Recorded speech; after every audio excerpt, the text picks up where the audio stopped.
저 같은 평범한 관객들은 영화 보면서 실시간으로 이거 이해 못할 거라는 생각이 들고, 그 와중에서 제가 그나마 이해했던 거 몇 가지만 좀 풀어보자면은, 루카 구아다니노 감독의 신작 퀴어를 감상을 했습니다. 루카 구아다니노라는 이름만 들어도 떠오르는 작품이 몇 개가 있죠. 서스페리아의 귀괴한 이미지, 그리고 본즈의 노래 파격적인 이미지, 그리고 최근 챌린저스의 감각적인 삼각관계까지. 특히 루카 구아다니노 영화에서 퀴어 코드는 언제나 세련되고 감각적인 장치로 사용되어 왔습니다. 근데 이번 작품은 제목부터 대놓고 퀴어라고 하니까, 야, 이번에는 또 얼마나 본격적으로 그리고 멋지게 이 퀴어 코드를 다뤄줄까 라는 기대감이 생기더라고요. 근데 결론부터 말씀을 드리자면은, 이 영화는 제가 기대했던 것과는 아주 다른 방향으로 흘러가는 작품이었습니다. 콜미 바이 유어 네임을 인상 깊게 봤던 제 지인이 이 퀴어가 개봉한다는 소식을 듣고 기대하고 극장에 갔다가 너무 난해하던데 이렇게 얘기를 하더라고요. 영화를 보고 나니까 왜 그런 말을 했는지 이해가 되더라고요. 영화를 보는 내내, 그리고 보고 나서도 한참 동안, 야, 이건 대체 뭐지?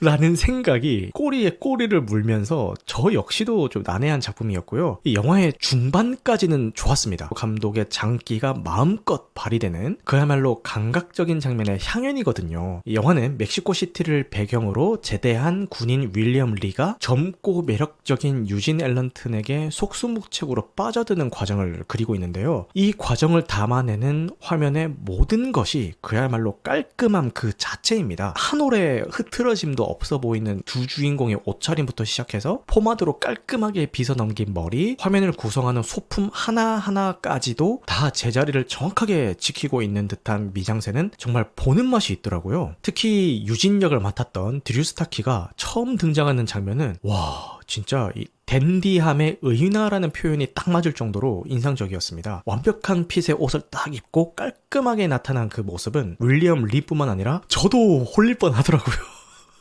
오해하시면 안 됩니다. 그 정도로 매력적으로 이제 표현이 됐다, 이런 말씀을 드리는 겁니다. 근데 이 유진을 향한 리의 갈망이 깊어질수록 영화는 제가 예상했던 경로에서 아주 급격하게 이탈하기 시작합니다. 갑자기 현실과 초현실의 경계가 무너지면서 상징적인 이미지들이 스크린을 가득 채우기 시작하거든요. 어디까지가 현실이고 어디까지가 리의 환상인지 그 경계가 흐릿해지면서 감독의 의도를 파악하기가 점점 더 어려워지더라고요. 외부 정보의 도움 없이는 그 장면들을 이해하기가 힘들었고요. 솔직히 말씀드리자면은 외부 정보의 도움을 받은 지금도 여전히 다 이해하지는 못했어요. 그 와중에서 제가 그나마 이해했던 거 몇 가지만 좀 풀어보자면은, 우선 이 영화가 기반으로 하고 있는 원작 소설에 대한 이해도가 있어야 됩니다. 윌리엄 S. 버러스의 소설 퀴어는 작가가 아내를 총기 사고로 죽게 한 혐의로 재판을 기다리던 중에 쓴 죄책감과 트라우마가 담긴 자전적인 작품이고요. 이 헤로인 금단 증상으로 인해서 심리적인 공허함 속에서 지필된 인간적인 외로움에 대한 이야기입니다. 이 원작 소설 속 주인공인 리는 낭만적인 인물이 아니라 욕정과 중독에 사로잡힌 인물에 가깝습니다. 근데 루카 구아다니노 감독은 이 암울한 이야기를 과감하게 재해석을 한 거죠. 원작의 자기 파괴적인 마약 중독자가 영화에서는 사랑을 갈망하는 비극적인 인물로 다시 태어나게 된 겁니다. 그리고 영화에는 지네와 뱀이라는 두 동물이 중요한 상징으로 등장을 하는데, 자기 꼬리를 무는 뱀인 우로보로스는 리의 운명을 나타냅니다. 외로움과 욕망, 자기 파괴라는 그 고리에서 벗어날 수 없는 끝없이 자신을 소모하는 순환을 의미하게 되겠죠. 지네는 지네의 딜레마라는 심리학 개념과도 연결이 되는데, 어느 발 다음에 어느 발을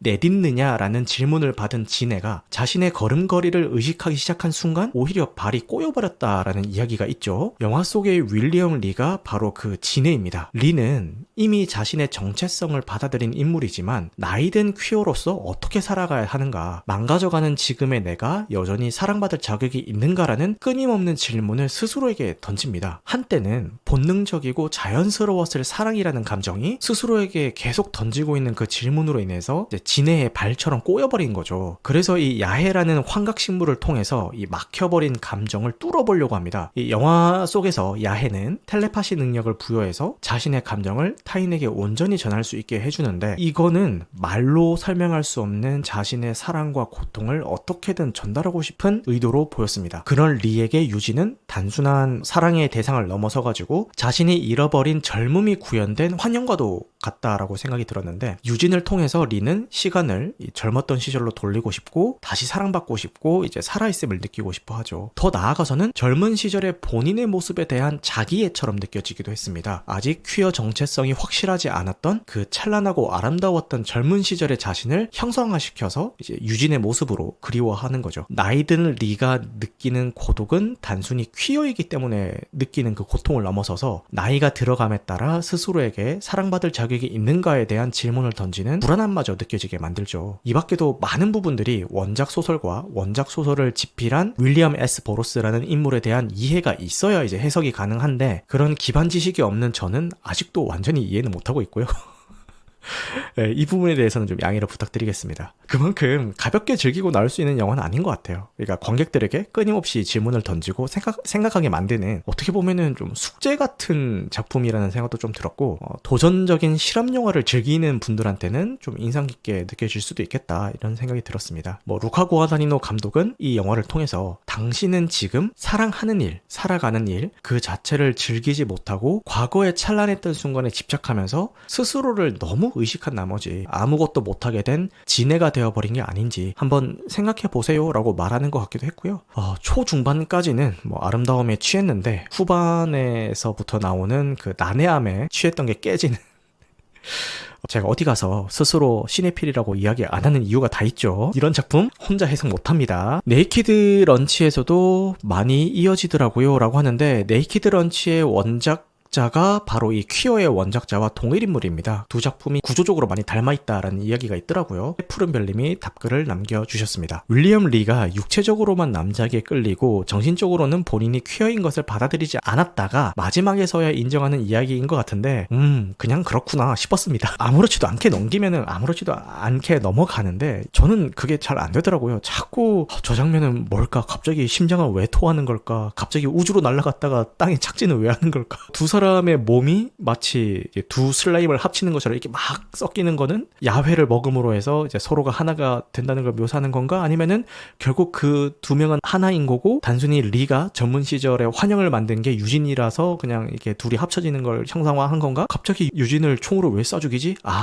작가가 자기 와이프를 저렇게 실수로 쏴 죽이는 바람에 그거를 이제 형상화를 한 거구나. 그리고 젊은 시절에 유진을 죽임으로 해서 이제 젊은 시절에 대한 갈망을 내보내고 온전히 스스로를 받아들이는 거구나. 이런 생각들을 영화를 볼 때는 못해요. 원작 소설을 이미 읽고 가신 분들은 가능하실 것 같은데 저 같은 평범한 관객들은 영화 보면서 실시간으로 이거 이해 못할 거라는 생각이 들고, 육체와 영혼이 분리되는 겁니다. 육체로서만 끌리던 퀴어에서 진정으로 내면을 바라보는 거예요 라고 말씀을 해주셨습니다. 영화 퀴어에 대한 제 생각은 여기까지입니다. 혹시 이 영화를 보신 분들이 계신다면은 어떻게 보셨는지, 본인만의 해석이 있는지 댓글로 남겨주시면은 제가 한 수 배우도록 하겠습니다.